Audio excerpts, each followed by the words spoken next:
Hey guys, Bay Area Aquatics here, coming at you in HD. I'm going to do a quick video on some upgrades and repairs I've made to the Reef. First off, you could probably see, different from my other videos, the spectrum is a little bit different on the tank. It's a lot more purple now, and that's thanks to my new LEDs. I traded out my two 250 watt metal halides for 3 LED fixtures. I got these from Aqua Traders.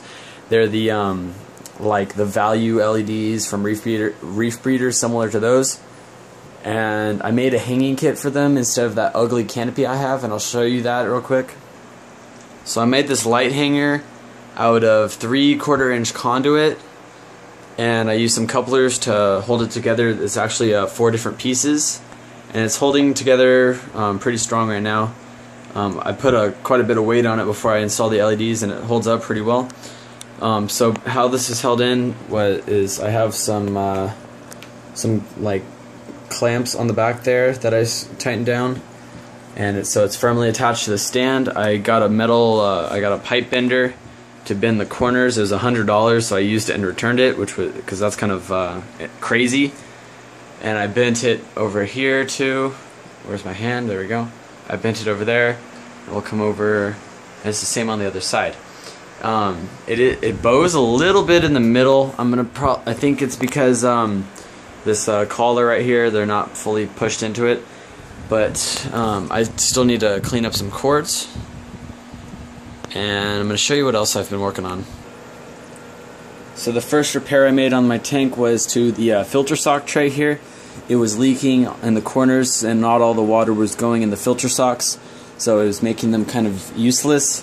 So what I did was I just ran some silicone along the way, and I don't see any more leaks, and the filter socks are getting dirtier a lot quicker, so that's pretty good. The next repair I made was to my auto top-off system. I'm using my Reef Keeper Lite to do auto top-off. I just plug a float switch in. The float switch is back there, and I plug that into the SL1 unit, and I have an aqua lifter connected to that basically, so when the float switch goes on, it will turn on, and you can see my auto top-off reservoir right there, and then my input line is there. I was having issues where it would kick on but it wouldn't turn back off. I found out that was due to the aqua lifter being plugged into the wrong outlet, because the Reef Keeper has 3 amp and 6 amp outlets, so I plugged it into the 6 amp one, and it's working just fine now.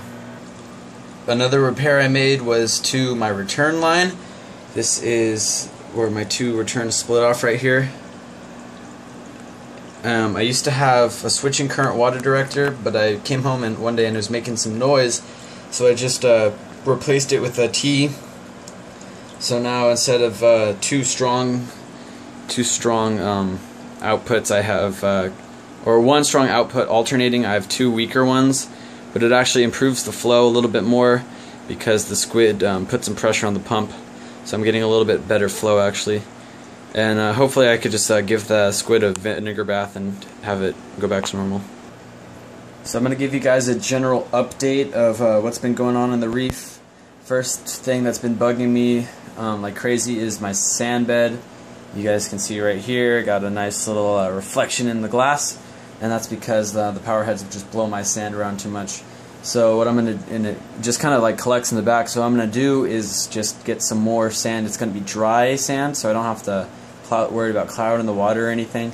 And I'm going to add it maybe another 20 pounds or so, and hopefully I can keep my sand bed in one place. I also found one of my anemones. I have 2 green bubble tip anemones in here because I had one big one and it split. This one is the very active one. It has been crawling around ever since I set up the tank, and the other one I have no clue where it is. I think it's in one of the rock structures kind of hiding away, or it might have died. But this one has appeared to kind of stop moving. It's been in this spot for 3 days now, so hopefully it stays. It's getting a little bit bigger, more color, and hopefully it swells up to the size it was in my old tank. I've tried to feed it some reef plankton, but it hasn't been interested, so I'm going to try and feed it some mysis shrimp today.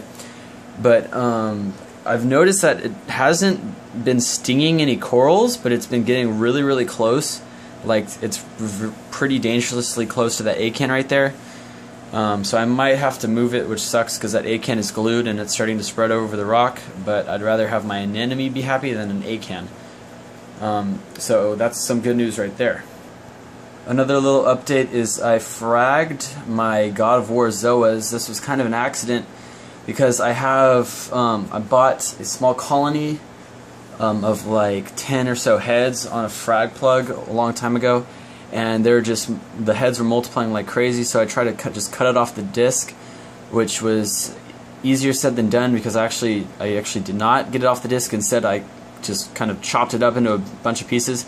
Some heads died, but others I was able to frag and keep alive, like this little cluster right here of 3. I glued it to the rock, and then this one I found this one has been there for a couple of weeks to a month maybe, and this one I actually found the other day when I turned the actinics on.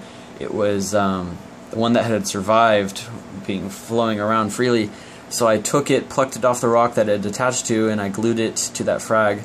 So this is the first time I've ever fragged anything, and it's going well. I know Zoas are pretty easy to frag, but it's definitely opened my eyes to fragging some more corals. One last thing before I go, I wanted to show you guys my copper band butterfly fish. In my last video I said I was going to get one, and here he is. He's been doing pretty well. He's still very, very shy. He likes to hang out under the overflow box. He occasionally comes out and swims around, but that's only during the night.